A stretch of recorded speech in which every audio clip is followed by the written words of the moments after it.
बिस्मिल्लाहिर्रहमानिर्रहीम अस्सलाम वालेकुम। अच्छा, आज जो मैं प्रोग्राम करूँगा वो लैब टास्क 7 का क्वेश्चन नंबर 2 है, सॉरी, कि write a program that initialises two arrays with student CMS। Each array depicts unique CMS IDs. In your program, user will enter his CMS and your program should print the section which he belongs to. अब है कि वो क्या कह रहा है programme में कि दो अरेज इनिशियलाइज करवाओ और उसमें इनिशियलाइज क्या करवाओ, दो स्टूडेंट्स की CMS IDs। ठीक है, दो अरेज इनिशियलाइज करवानी है और उसमें CMS IDs उसमें इनपुट करनी है। और ईच अरे डेपिक्ट्स यूनिक CMS IDs, मतलब कि दोनों अरेज में डिफरेंट CMS IDs होनी चाहिए। अब क्या कह रहा है वो कि in your program user will enter his CMS and your program should print the section which he belongs to. कि प्रोग्राम में ये होना चाहिए कि यूज़र जो है वो वैल्यूज़ इंटर करे, वो CMS IDs इंटर करे और हमारा प्रोग्राम क्या आउटपुट करवाए, हमारा प्रोग्राम ये एग्जीक्यूट करवाए कि कौन से सेक्शन से वो बिलोंग कर रहे हैं। तो मैं प्रोग्राम का आगाज़ करते हैं। स्ट्रक्चर हो गया hash include iostream using name space standard int man.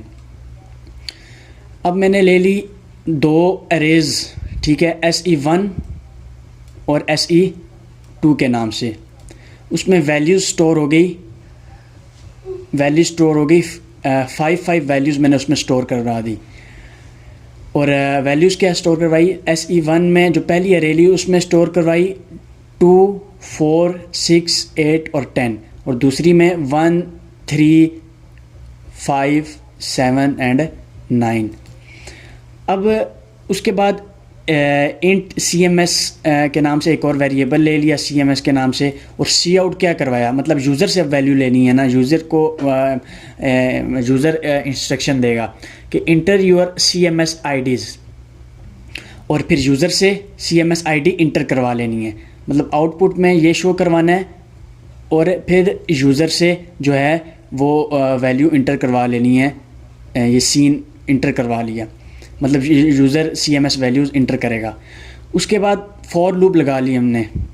For loop में ए वेरिएबल लिया, उसको 0 इनिशियलाइज़ करवाया, उसमें जो वैल्यू असाइन की स्मॉलर देन 10, मतलब उसमें 10 वैल्यूज़ आनी चाहिए। 10 वैल्यूज़ किस तरह आएंगी, 10 वैल्यूज़ ये होंगी कि इंडेक्स 0 से शुरू होता है, तो 0 भी उसमें शामिल होगा। 0, 1, 2, 3 से लेकर इस तरह आगे, फिर 4, 5, 6, 7, 8, 9 और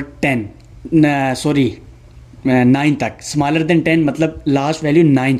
तो 9 तक कितनी वैल्यूज़ बन जाएंगी, 0 को मिलाकर 10 वैल्यूज़ बन जाएंगी। ठीक है, उसमें 10 शामिल नहीं होगा, सिर्फ 9 तक होगा, लेकिन इंडेक्स मतलब 0 भी उसमें शामिल होता है।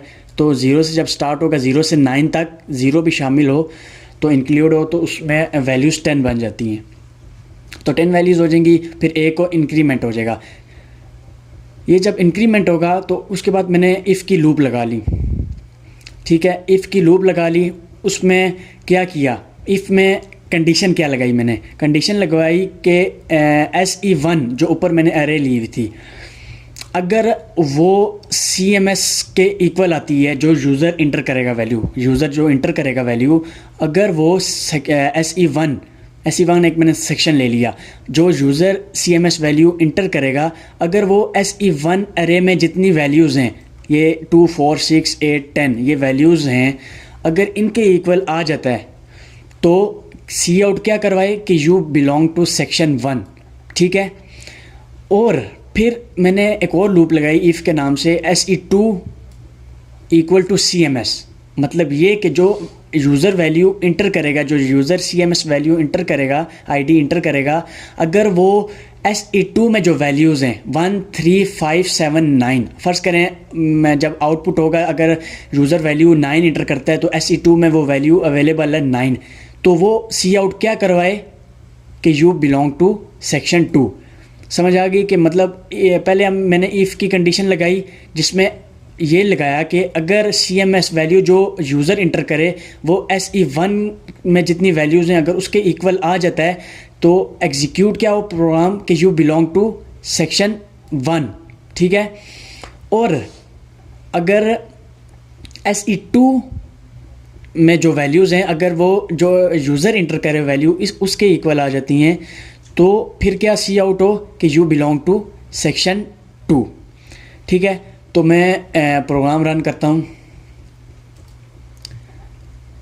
इसको सेव कर लेता हूँ। वो कह रहा है एग्जिस्ट है तो इसको थोड़ा डिफरेंट कर लेता हूँ 3 के नाम से। अब मेरा प्रोग्राम रन हुआ, मैं थोड़ा जूम कर लेता हूँ कि प्रोग्राम क्या कह रहा है। वो कह रहे हैं कि enter your CMS IDs, enter your एक मिनट, इंटर यूर CMS IDs। मैं अब ID एक इंटर करता हूँ, 4 इंटर कर लेता हूँ। तो अब वो क्या कह रहा है कि यू बिलोंग टू सेक्शन 1। किस तरह कि मतलब जो सेक्शन 1 में वैल्यू मेरी 4 पड़ी हुई है, 4 वैल्यू सेक्शन 1 में है, तो यूज़र ने इंटर की, मैंने इंटर की 4, तो वो बता रहा है कि वो आपकी जो वैल्यू है वो आप सेक्शन 1 से बिलोंग करते हैं, ठीक है, क्योंकि सेक्शन 1 में 4 वैल्यू थी, ठीक है। अगर इसी तरह अगर मैं यहाँ पर वैल्यू डाल देता जो सेक्शन 2 में वैल्यू एग्जांपल अगर मैं यहाँ पर 7 डालता, ठीक है, 7 अगर मैं यहाँ पर डाल लेता तो वो फिर क्या शो करवाता कि यू बिलोंग टू सेक्शन 2 जो मैंने आउटपुट करवाया हुआ है। तो उम्मीद है कि आपको समझ आई होगी। तो मिलते हैं नेक्स्ट क्वेश्चन में। अल्लाह हाफिज़।